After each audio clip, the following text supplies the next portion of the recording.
बिस्मिल्लाहिर्रहमानिर्रहीम। Lesson 31 organisational design. अभी तक हमने ऑर्गेनाइजेशनल स्ट्रक्चर के बारे में पढ़ा था। अब हम ऑर्गेनाइजेशनल डिजाइन के बारे में पढ़ रहे हैं। ऑर्गेनाइजेशनल डिजाइन में था कि हम कौन कौन से स्टेप्स फॉलो करके या फिर हम किस तरीके से कौन से वो डिसीजन या फिर एक्शन या बिहेवियर है जिसकी वजह से ऑर्गेनाइजेशनल स्ट्रक्चर बिल्ड होता है, दैट इज ऑर्गेनाइजेशनल डिजाइन। तो इसमें एम्प्लॉयज एम्प्लॉयज की हायरिंग प्रोसेस, इस तरह की चीजें आती हैं। बेसिस ऑफ ऑर्गेनाइजेशनल स्ट्रक्चर, यहाँ पर ऑर्गेनाइजेशनल स्ट्रक्चर का थोड़ी सी रिवीजन है। Organisational structure defines how job task are formally divided, grouped and coordinated. किस तरह से जॉब टास्क फॉर्मली डिवाइड किए गए हैं, ग्रुप की उनकी ग्रुपिंग की गई है और कोऑर्डिनेट कैसे किया गया है। This is organisational structure. और ये आपके एमसीक्यूज के लिए organisation chart is the visual representation of organisation structure. Organisation का जो चार्ट बना होता है ना, उसमें एक सुपरवाइजर बनाया होगा, उसके फर्दर डिवीजन, डिपार्टमेंट्स की डिवीजन बताई हुई है, डिपार्टमेंट्स के डिवीजन में फर्दर आगे एम्प्लॉयज की डिवीजन बताई हुई है। वो एक विजुअल रिप्रेजेंटेशन या एक चार्ट सा बना दिया जाए, that is visual representation of organisational structure. Designing and organisational structure. Design कैसे किया जाएगा? Manager must divide decide how to divide overall task. में जो पता हो कि ओवरऑल टास्क को डिवाइड कैसे करना है। He must decide the basis by which to group the individual jobs. उसको किस बेसिस पर इंडिविजुअल जॉब को डिवाइड किया जा रहा है वो डिसाइड करना लाजमी है। अप्रोप्रिएट साइज ऑफ ग्रुप पता हो कि कितने number of people should be required for that specific job. Manager must distribute authority, authority distribute होना लाजमी है। थ्री टाइप्स ऑफ रिलेशनशिप्स होते हैं: direct, single, direct group and cross within an organisation. ठीक है। डायरेक्ट सिंगल, मैनेजर और हर subordinate manager या हर उसका जो जूनियर होगा उसके दरमियान जो डायरेक्ट रिलेशनशिप है, this is single, direct single relationship.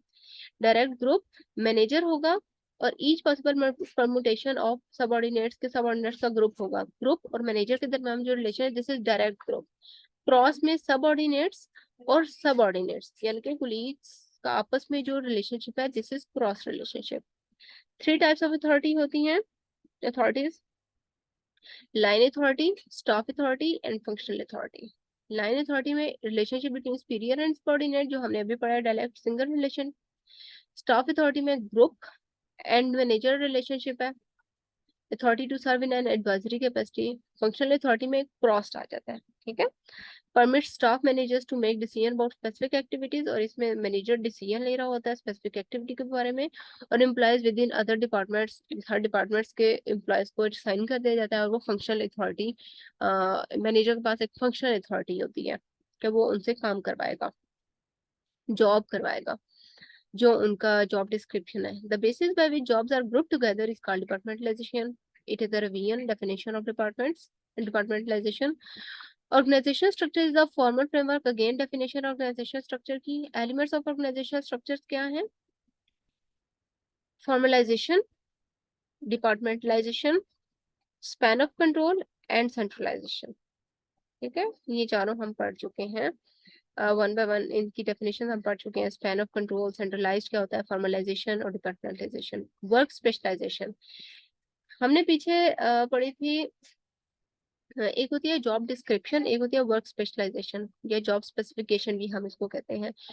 Job description का मतलब है कि आपने जब कोई पर्सन हायर किया, कोई एम्प्लॉय हायर किया, उसकी जॉब क्या क्या होगी।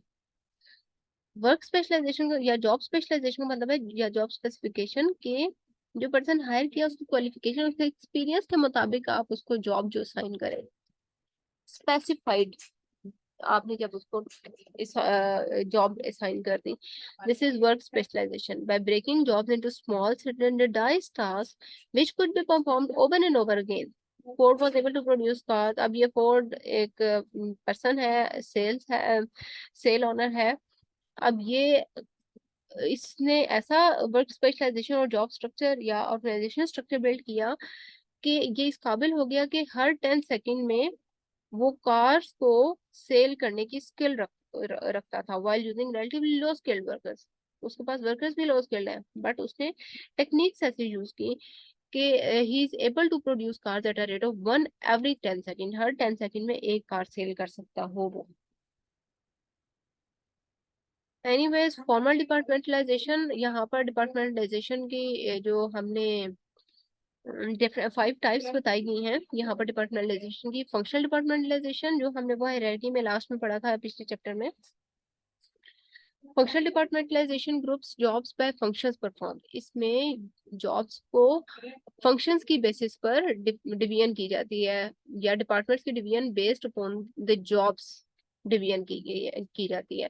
प्रोडक्ट डिपार्टमेंटलाइजेशन प्रोडक्ट्स की बेस पर के उसका output. In this approach each major product area is placed under the authority of manager who is specialist in it and is responsible for everything have to do with that product line.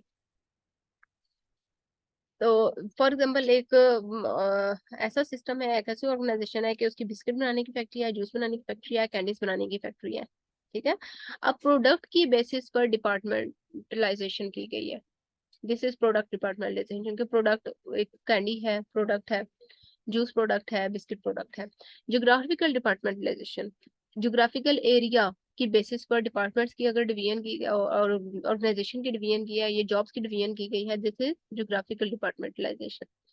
Process departmentalisation job को fulfil कैसा करना है, complete कैसे करना है, किस process के through complete करना है कोई भी task, this is process departmentalisation. जिस तरह से अगर आप एक इंटर्नशिप के लिए जाएंगे, आप ट्रेनिंग ब्रांच में इंटर्नशिप देंगे, ट्रेनिंग ब्रांच आगे अपनी हायर अथॉरिटी, अपनी जो सीनियर है उनको उससे साइन करवाएंगे, फिर वो वहाँ ऑर्गेनाइजेशन के ऑनर तक जाएगी एप्लीकेशन, वो साइन होकर वापस जो ट्रेनिंग ब्रांच के सुपरवाइजर होंगे या एचओडी होंगे उनको आई एप्लीकेशन, उसने अपने एम्प्लॉयज को दी, एम्प्लॉयज फिर आगे कॉल करके कैंडिडेट्स को बुला लेंगे। तो ये प्रोसेस की बेस पर डिपार्टमेंट्स की डिवीजन की गई है कि इस प्रोसेस के थ्रू सारा या इस चेन के थ्रू सारा प्रोसेस कंप्लीट किया जाएगा। तो अब इसमें ट्रेनिंग डिपार्टमेंट आ गया। फर्दर अप्रूवल डिपार्टमेंट हो सकता है, अप्रूवल के बाद जो हायर हम अथॉरिटी कर सकते हैं, कोई और जो हम यूँ कह सकते हैं कि बॉस है, जो कमांड है, कमांडेंट हम कर सकते हैं कि उसका अलग से आके आपने अब प्रोसेस की बेसिस पर डिपार्टमेंट्स बना दिए, ठीक है। कस्टमर डिपार्टमेंटाइजेशन कस्टमर की बेसिस पर, it depends on the basis of common customers who have common needs और problem that can be best met by having specialist for each. Customer की बेसिस पर आपने उसके अकॉर्डिंगली स्पेशलिस्ट रखे, experts paper रखे, और कस्टमर की बेसिस पर आपने डिपार्टमेंट की डिवीजन की। जिस तरह से मैंने आपको पहले एग्जांपल दी थी, शॉपिंग मॉल में सैंडल जोन अलग है, शू जोन अलग है, और कॉस्मेटिक जोन अलग हो गया, ड्रेसिंग जोन अलग हो गया, और हैंड बैग या कैरियर जोन अलग कर लिया जाए। तो ये different department based upon customer needs and demands कर दिए। टू ट्रेंड्स कॉमन है, कस्टमर डिपार्टमेंटलाइजेशन और इंटीग्रेटेड डिपार्टमेंटलाइजेशन। ये हम पहले भी पढ़ चुके हैं, प्रीवियस चैप्टर में इसकी डिटेल थी। फॉर्मलाइजेशन, फॉर्मलाइजेशन का क्या मतलब है, refers to the degree to which job within organisation are standardised. वो स्टैंडर्ड्स, वो पॉलिसीज, वो रूल्स या रेगुलेशंस जिसकी बेसिस पर जॉब को विद इन ऑर्गेनाइजेशन स्टैंडर्डाइज किया जाए, दिस इज फॉर्मलाइजेशन। उसको कितना प्रोफेशनली देखा जा रहा है, and the extent to which employ behaviour is guided by rules and procedure. If job is highly formalised, अगर जॉब हाईली फॉर्मलाइज्ड होगी, then person doing that job has a minimum amount of discretion over what is to be done। अगर formalise है, उसको एक आपने person higher किया, उसको already सारे रूल्स एंड रेगुलेशन से आगाह कर दिया है, तो फिर बाद में कॉन्फ्लिक्ट्स का रेज होना मिनिमम हो सकता है कि वो उस किसी बात पर पॉइंट नहीं कर सकेगा कि मैंने ये काम नहीं करना, जबकि उसको स्टार्ट में ही रूल रेगुलेशन सब बता दिए थे, उसकी जॉब डिस्क्राइब कर दी गई थी। This is formalisation. Chain of command, ये अभी आपको इससे पहले बता चुकी हूँ कि एक हायरार्की होती है, junior to senior, senior to that senior to that person, senior to that person, finally supervisor, senior supervisor, and then boss। तो एक सीक्वेंस ऑफ कमांड होती है या कंट्रोल या सुपरविजन होती है, एक चेन जिसे हम कहते हैं chain of command. Span of control, this question of span of control is important because to a large degree it determines the number of levels and managers an organization has। किसी भी organisation के जो number of levels हैं, कितने levels पर वो divide हुई है, जिस तरह मैंने कहा junior to senior, senior to senior, senior to senior, supervisor आ गया, सीनियर सुपरवाइजर, और फिर बॉस आ गया। अब ये कोई 8-10 लेवल बन जाते हैं। This this number of levels of organisation is called span of control. All things being equal, the wider और larger the span, the more efficient the organisation. जितना लार्जर स्पैन होगा, स्पैन ऑफ कंट्रोल होगा, उतनी ही efficient organisation होगी। क्योंकि एक काम जो है सीनियर सुपरवाइजर को रिपोर्ट किया गया, उससे सीनियर को, तो वो हर सुपरवाइजर की अपना विजन होता है, अपना एक्सपर्ट हो, वो अपनी फील्ड का वो एक्सपर्ट होता है, एक्सपीरियंस होता है, वो भी से बहुत सी मिस्टेक्स हाईलाइट कर सकता है, फिल्टर होता जाता है आपका काम, और रिपोर्ट पर्सन तक जब पहुंचता है, ऑनर बॉस तक, तो वो बहुत फिल्टर होकर बहुत एफिशिएंट काम बन चुका होता है। सेंट्रलाइजेशन और डिसेंट्रलाइजेशन, इसमें बताया जा रहा है कि सेंट्रलाइज्ड अगर होगी ऑर्गेनाइजेशन, इन्वायरमेंट स्टेबल होता है, low level manager are not as capable of experienced at making decision as upper. इसमें लोअर लेवल मैनेजर इतने एक्सपीरियंस नहीं होते जितने अपर होते हैं। Low level manager don't want to have say in decision, वो डिसाइड फाइनल डिसीजन नहीं लेते बल्कि हायर लेवल के लेते हैं। डिसीजन सिग्निफिकेंट होते हैं।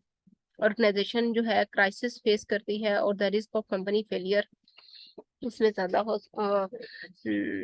रिस्क ऑफ कंपनी फेलियर भी होता है, कंपनी लार्ज होती है, क्योंकि हायरार्की प्रेजेंट है। इफेक्टिव इम्प्लीमेंटेशन होती है, कंपनी स्ट्रेटजी जो स्ट्रेटजीज हैं, पॉलिसीज, रूल्स हैं, इफेक्टिवली इम्प्लीमेंट होते हैं। जबकि डिसेंट्रलाइज में आपको बताया था, कोई सुपरविजन नहीं होती, अनसर्टेन होता है एनवायरनमेंट, सब जो एक्सपीरियंस पर्सन होता है मिक्सअप होता है, मिंगल होते हैं, एक दूसरे के साथ शेयर कर रहे होते हैं अपनी स्किल्स वगैरह को, और सपोर्टिव इन्वायरमेंट होता है, जिसकी हेल्प से वो ऑर्गेनाइजेशनल जो गोल्स हैं, एम्स हैं, वो अचीव करते हैं। कॉमन ऑर्गेनाइजेशनल डिजाइन में सिंपल स्ट्रक्चर, सिंपल स्ट्रक्चर इसका टाइप है low degree of departmentalisation. Simple structure organisation का होगा, इसमें डिपार्टमेंट्स कम बने होते हैं, इतने ज्यादा नहीं होते, स्पैन ऑफ कंट्रोल बहुत वाइड होता है, अथॉरिटी सेंट्रलाइज्ड होती है, और in a single person little formalisation, थोड़ी बहुत फॉर्मलाइजेशन होती है। ब्यूरोक्रेसी ये ऐसा स्ट्रक्चर है जिसमें हाईली रूटीन ऑपरेटिंग टास्क पूरे होते हैं, और वो स्पेशलाइजेशन बहुत फॉर्मलाइज होते हैं, उसको प्रॉपर रूल्स रेगुलेशंस पॉलिसीज बनी होती हैं, बहुत फॉर्मलाइज्ड स्ट्रक्चर होता है ब्यूरोक्रेसी में।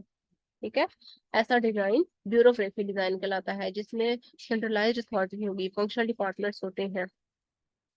मैट्रिक्स स्ट्रक्चर कैसा होता है? Structure that create dual lines of authority. Dual lines of authority का सीनियर जूनियर के साथ प्रॉपर्ली कोलैबोरेट कर सकता है, सीनियर सुपर जूनियर के साथ कोलैबोरेट कर सकता है, टू वे कम्युनिकेशन ऑफलाइन होती है, two way decision making authority होती है। Matrix structure and combines functional and product departmentalisation, इसमें फंक्शनल और प्रोडक्ट डिपार्टमेंटलाइजेशन कंबाइन होती हैं। ये एमसीक्यू के लिए भी याद कर सकते हैं कि मिक्स मैट्रिक्स स्ट्रक्चर में कौन कौन सी डिपार्टमेंटलाइजेशन मिक्स हुई होती है या ऐड कंबाइन होती है, फंक्शनल और product departmentalisation. Okay, matrix organisational design क्या है? Rejects the unity of command principle. इसमें यूनिटी ऑफ कमांड प्रिंसिपल ये रिजेक्ट करता है, ये आपने याद रखना है। यूनिटी ऑफ कमांड प्रिंसिपल ये था कि एक मैनेजर, एक इंडिविजुअल एक ही मैनेजर को रिपोर्ट करता हो, उसका एक ही मैनेजर हो या सुपरवाइजर है। It uses multiple authority structure, इसमें मल्टीपल अथॉरिटी स्ट्रक्चर यूज होते हैं मैट्रिक्स ऑर्गेनाइजेशन डिजाइन में। और people from different functional areas work on various projects, different projects पर डिफरेंट फंक्शनल एरियाज के लोग काम कर रहे होते हैं। इसकी स्ट्रेंथ और वीकनेस क्या है ऑर्गेनाइजेशनल डिजाइन की?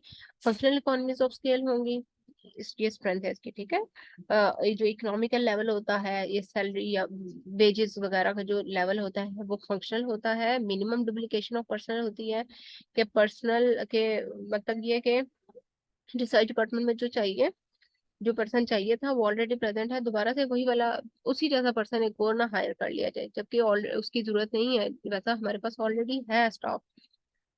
तो इसमें डुप्लीकेशन कम हो जाती है, इनहांस कम्युनिकेशन होती है, सेंट्रलाइज डिसीजन मेकिंग होती है। ठीक है, जबकि वीकनेस क्या है इसकी? Sub unit conflict with organisational goal. Sub unit जो डिफरेंट डिपार्टमेंट्स बनते हैं उनके आपस में कॉन्फ्लिक्ट हो सकते हैं, ऑब्सेसिव कंसर्न हो सकता है, रूल्स रेगुलेशंस के खिलाफ के वो बहुत ऑब्सेसिव हो सकते हैं, lack of employ discretion to deal with problems. Employees इतना फिर पार्टिसिपेटिव नहीं होते प्रॉब्लम के साथ डील करने के लिए। This was the chapter 31। इंशाल्लाह मिलती हूँ आपको नेक्स्ट लेक्चर 32 में। तब तक के लिए अल्लाह हाफिज। चैनल को सब्सक्राइब करना मत भूलिएगा, बेल आइकन को जरूर प्रेस करें, लाइक करें, शेयर करें। Thank you, Allah Hafiz.